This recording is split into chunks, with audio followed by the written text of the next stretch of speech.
Good evening, everyone. Today's theme is the purpose of life. Why are we alive? In the business of everyday life, we may rarely take the time to deeply ponder this fundamental question. However, in Buddhism, there is profound insight into this question. Buddha speaks about the essence of our suffering and happiness, showing us the true purpose of life. By reflecting on Buddha's teachings, let us explore together the purpose of life we should genuinely seek, and the path toward attaining inner peace. When we think about the purpose of life, we often envision success or happiness. Seeking social success or material satisfaction is a natural desire for human beings. However, achieving these external goals does not necessarily bring inner peace. Rather, once attained, we often feel emptiness and anxiety, triggering new desires, leading to an endless cycle of pursuit. Buddha taught that this cycle of desire is the root of suffering, and breaking it is the path closer to the purpose of life. It is crucial to first become aware of the emptiness that desire brings. This aligns with the Buddhist concept of emptiness, indicating that external possessions have limits and cannot provide true fulfillment. In a village, there was a young man named Arya. Arya was known as the hardest worker in the village, diligently working every day to support his family. He was materially wealthy and respected by those around him, yet he always felt something missing deep inside. This sense of unfulfilled heart began to change one day when he met a monk who visited the village. The monk quietly listened to Arya's concerns and explained that understanding the nature of suffering is essential to finding one's purpose in life. This understanding of suffering is the first step in Buddha's teaching of the Four Noble Truths, and is the key to discovering life's true purpose. The monk shared Buddha's Four Noble Truths with Arya. These are the existence of suffering, dukkha, the cause of suffering, samudaya, the end of suffering, nirodha, and the path to end suffering, magga. The monk said, first, acknowledge that there is suffering in life and recognized that the cause of this suffering lies within our own desires and attachments. Arya began to realize that his inner peace was disturbed by his attachments and expectations toward external things. He opened his heart to the monk's teachings, feeling that this might be the answer he had been searching for.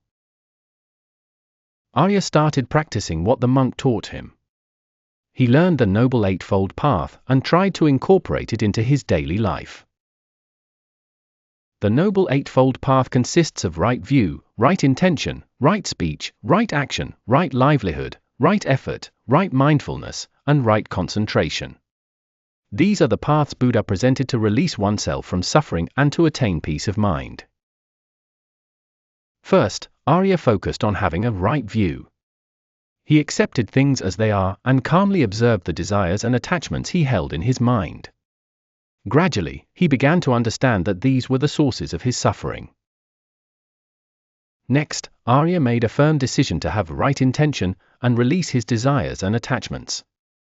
In his daily life, he practiced right speech and right action, focusing on not harming others with his words and actions and striving to do good deeds. Additionally, he chose a simple lifestyle, avoiding unnecessary possessions and not clinging to material wealth.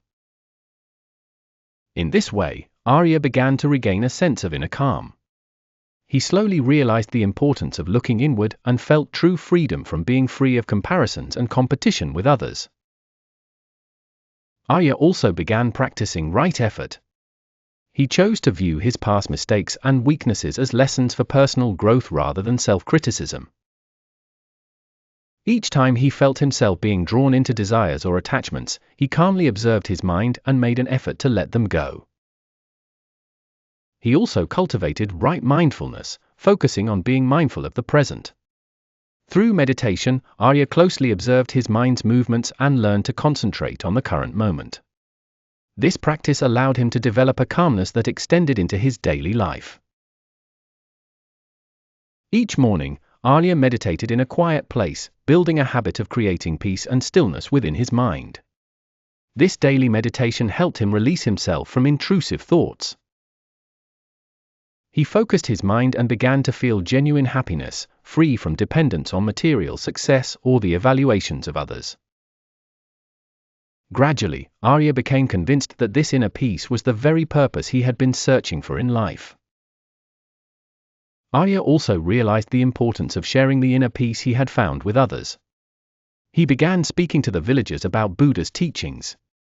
Through his experiences, he explained the value of inner peace and empathized with the villagers' worries and anxieties, offering them advice.